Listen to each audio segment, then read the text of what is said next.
Halloween, Samhain, the Day of the Dead, All Souls Day. This is the time of year when many people all around the world believe that the veil or the boundary between the world of the living and the world of the dead is thin. And some believe that we can visit those worlds with our intention and with our love.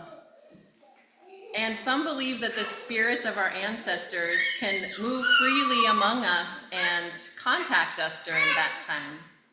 Sometimes through the voices of little children in the sanctuary, or the light that's sparkling off of this amazing jacket that Beatrice is wearing, or the little moment of seeing that bluebird land right on the top of that tree as you walk by. And some people leave plates of food and decorate altars full of flowers and grave sites full of flowers and candles for their beloved dead. Those that have passed live on in us, in our memories and in our love.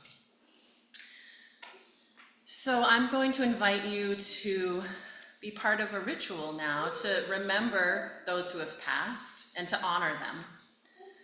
And so if you do not have a leaf, just raise your hand.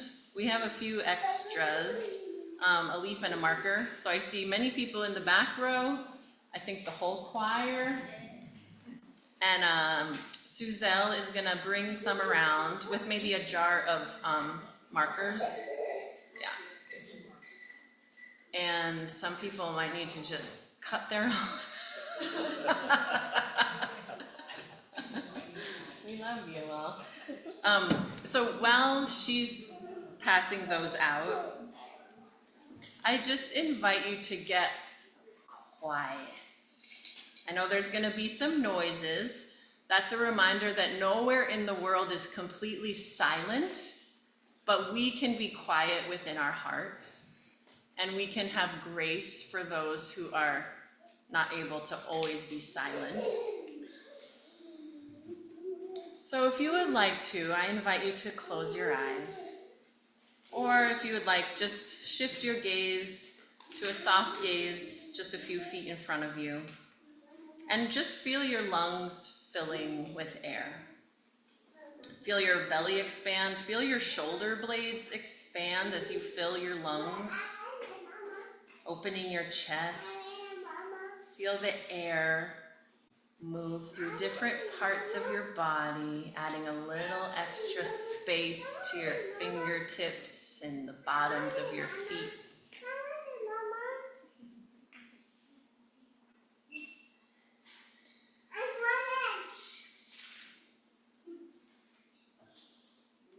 During this quiet moment together, I'd like to invite you to call to mind the image of a loved one who has passed on, a family member or a friend, or a beloved pet, and welcome them.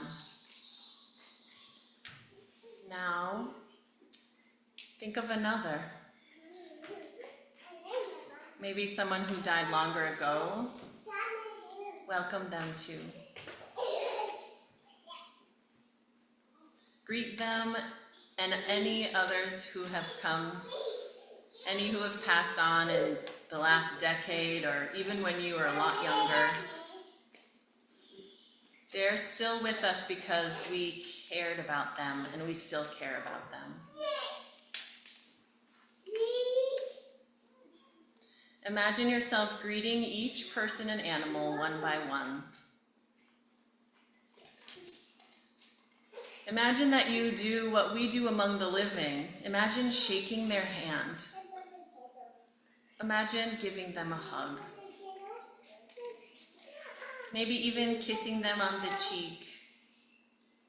Imagine holding them close, one by one.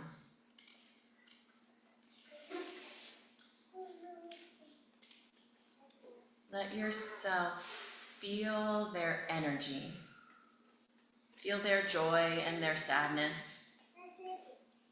Feel their gratitude and their generosity, their concern and their care. Let yourself feel what they brought to the world. Feel their appreciation for you in all your wholeness. Express your gratitude for them and for the gifts they brought and they still bring. Let them know how much you miss them.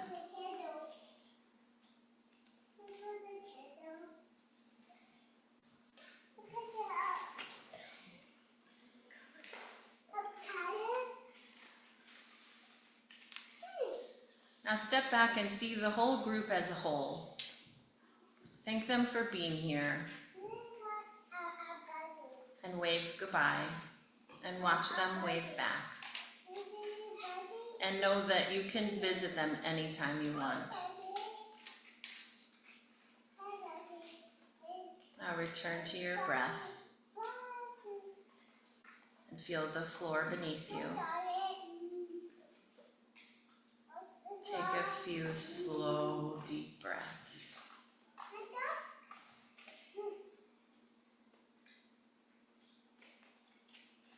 When you're ready, open your eyes and notice your surroundings. Notice the beloved community surrounding you. See the life moving through each of us as we continue this journey together. We keep our beloveds alive in our hearts by spending time with them in this way, by sharing their stories, by sharing their love, and by writing their names across all the tapestries of our world.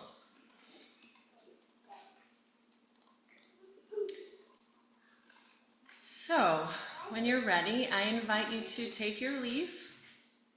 There's more coming.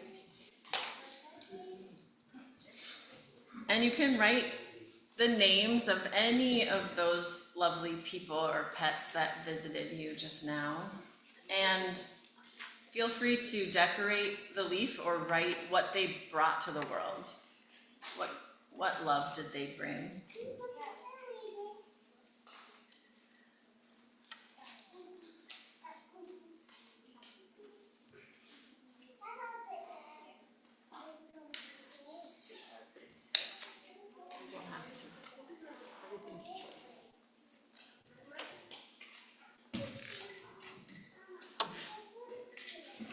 So we're just gonna have some beautiful music, and when your leaf feels complete, we invite you to come hang it on one of our memory trees. It'll stay in the sanctuary for the month to honor our lovely, beloved dead.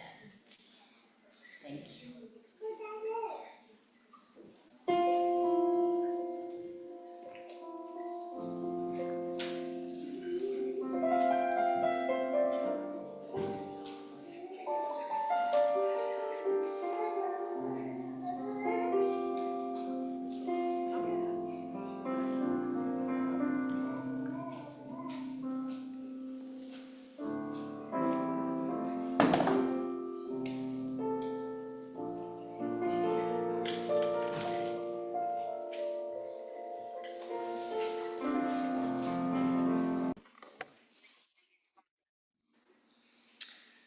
The gifts from these beloved friends live on in our world. We carry their love in our hearts. Every time we remember them, we grow their love. And look, their lives are still bringing light and color to our world. Even when it looked like it was just a bunch of dead branches. May we always remember these beloved friends, and may we spread their love as we continue this journey of life. Are deeply meaningful.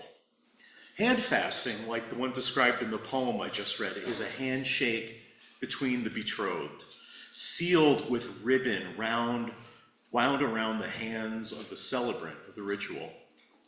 It's a symbol of the covenant between the two, witnessed and supported by the community of family and friends. All handshakes are a symbol of a covenant. After graduating college and working in a Providence architecture firm, spending much of my time making change orders that were agreed to by all parties and amended to the primary contracts, I went to work with my family in Connecticut. I was shocked to learn that my father didn't use written contracts. He was a home builder, and he would provide his clients with a very short description of the scope of work. Basically, a description of the size and shape and style of the house with a short list of the more expensive materials. The whole thing was less than a page, and nobody signed it. The scope of work was just stuck into a file that got stuck in the pile on the dashboard of his van. And the thing that mattered wasn't the paper, it was the handshake that mattered. The handshake was all the contract anybody needed, a symbol of agreement and a sign of mutual trust. And this was 1989, not 1789. Early in my ministry, I started shaking hands with teenagers as a sign of respect, to show them that I would treat them like a real person. And I learned quickly that most of them, even teens who'd made it as far as college, didn't really know how to shake hands. They just sort of extend their right hand and let it sit there available without putting much effort into the gesture.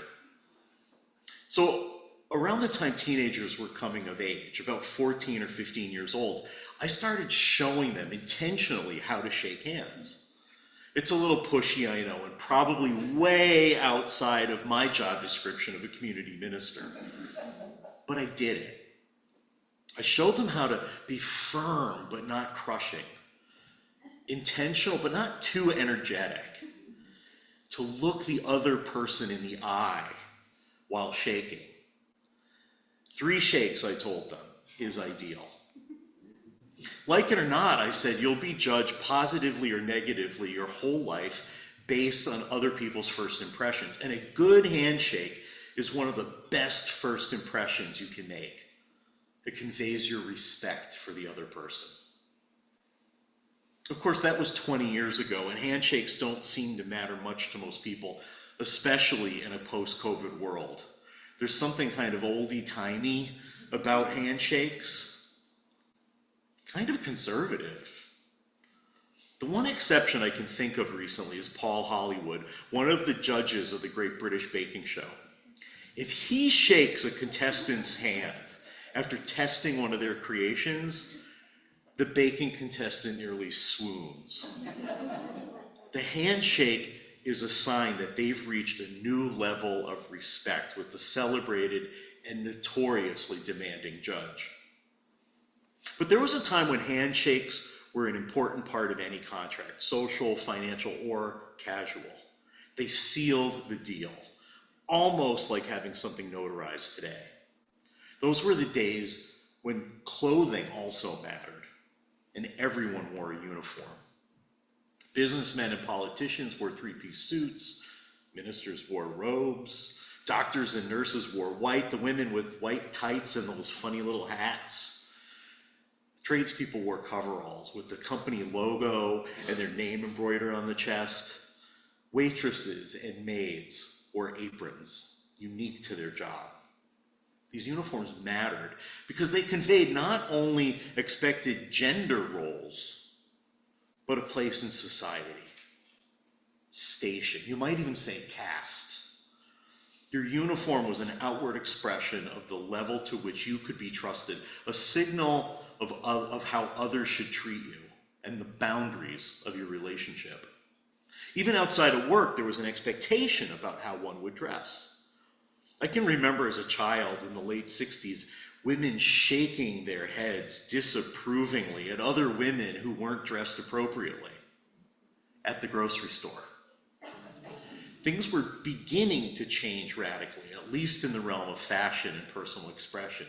Comfort was taking precedence over expectations.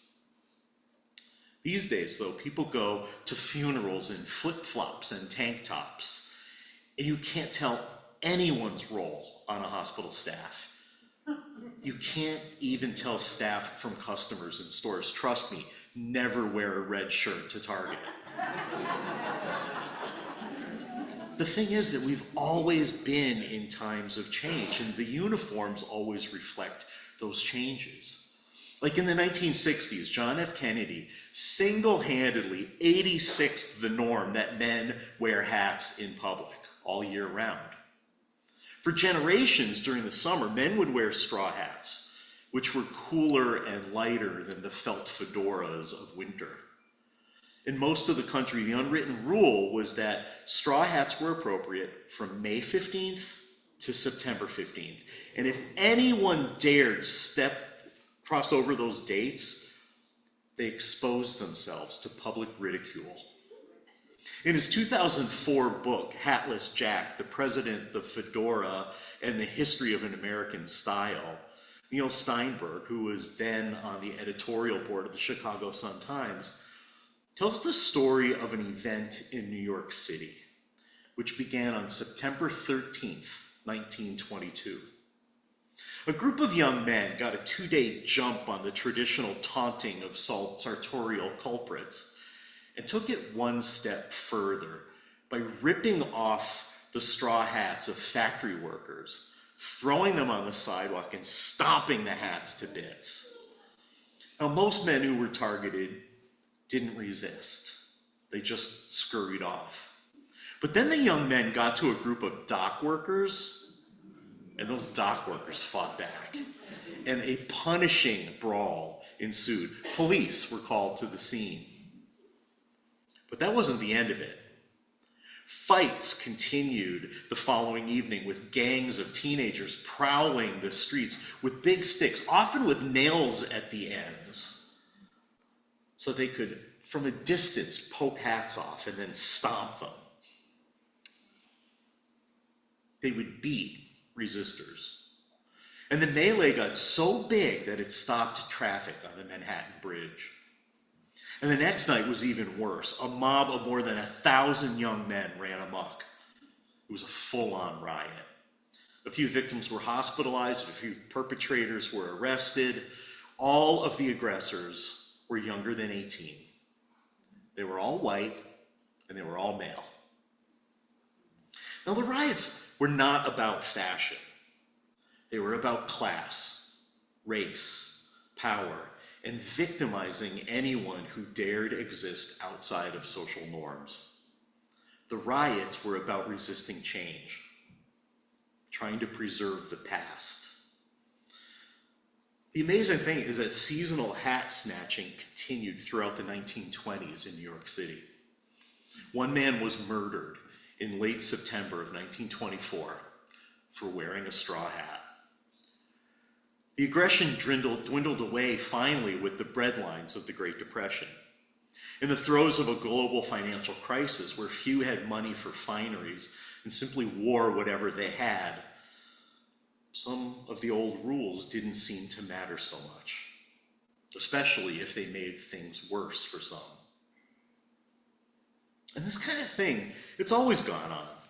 Some people with social power, people in multiple hegemonic categories, feel their influence diminishing, threatening their identity, their self-image, and they fight. Then something happens, something like a Great Depression, a natural disaster, a terror attack, or a war. Something that reminds everyone that we need each other to survive. None of us can afford to ostracize those we consider to be other. We see ourselves reflected in the faces of strangers as we navigate together the challenges of the times. We see comrades in each other, regardless of the little things that make us different.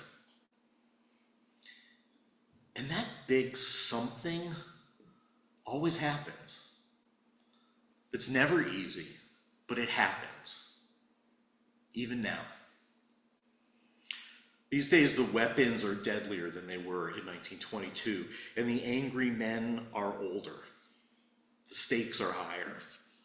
But something always happens to remind us, all of us, that we do need each other to survive. We can hope for it.